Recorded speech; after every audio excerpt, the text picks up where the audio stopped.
देखो हमसे क्या बोला गया कि ए बी सी डी एक साइक्लिक क्वाड्रिलेटरल है। साइक्लिक क्वाड्रिलेटरल का मतलब पता है सबको? साइक्लिक क्वाड्रिलेटरल होता है क्वाड्रिलेटरल जिसके अपोजिट एंगल्स का सम 180 डिग्री होता है, ठीक है। और साइक्लिक क्वाड्रिलेटरल में ही एक खासियत होती है कि इसके चारों वर्टिसेस जो होते हैं वो एक सर्कल पे लाई करते हैं। सुनना है? सो कभी भी अगर आपको एक ऐसा क्वाड्रिलेटरल दिखता है जिसके अपोजिट एंगल्स का सम 180 डिग्री है, तब भी उसको आप साइक्लिक बोल सकते हो।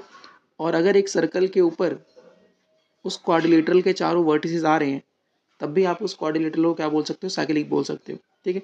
सो देखो यहाँ मैंने सर्कल बनाया और सर्कल के ऊपर इस क्वाड्रिलेटरल के चारों वर्टिसेस को रखा है because it is a cyclic quadrilateral, और इसके अपोजिट एंगल्स का सम भी 180 डिग्री होगा, ठीक है। तो ए सी और बी डी हमारे क्या है? डायगोनल्स हैं। Angle D B C, D आगे डी बी सी इसकी वैल्यू 55 डिग्री है। एंगल बी ए सी की वैल्यू 45 डिग्री है। बी ए सी हमें फाइंड करना है एंगल बी सी, ठीक है। अब देखो सर्कल के अंदर हमने एक थ्योरम पढ़ी थी कि अगर हमारे पास एक सर्कल है और सर्कल के अंदर हमारे पास मान लो एक कॉर्ड है, तो एक कॉर्ड दो सेगमेंट्स बनाता है, एक बनाता है मेजर सेगमेंट और एक बनाता है माइनर सेगमेंट। तो angle subtended by the chord in this same segment are equal.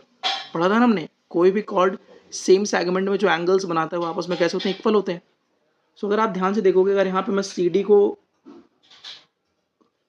देखूँ तो सी डी एक कॉर्ड है और सी डी देखो सेम सेगमेंट में दो एंगल्स बना रहा है। एक एंगल बना रहा है ये, और यही सी डी देखो एक एंगल बना रहा है ये। So according to that theorem की angles in the same segment are equal. So if this is 45 degree then this is also if this is 55 degree then this is also 55 degree। होगा कि नहीं होगा? अब बताओ। सो एंगल ए हमारे पास कितना हो गया? पूरा एंगल हो गया 45 degree plus 55 degree that is 100 degree, ठीक।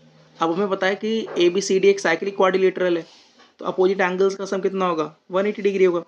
सो angle A plus angle C का सम कितना होगा बताओ? 180 डिग्री होगा। तो एंगल ए हमारे पास कितना हो गया? 100 plus angle C equal to 180 degree. तो यहाँ से एंगल सी की वैल्यू कितनी आ जाएगी? 180 डिग्री माइनस 100।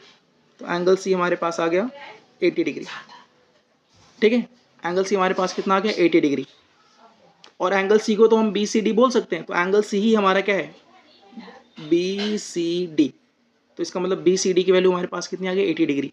सिर्फ इसके अंदर आपको एक कॉन्सेप्ट याद रखना था कि angle subtended bye a cord in the same segment.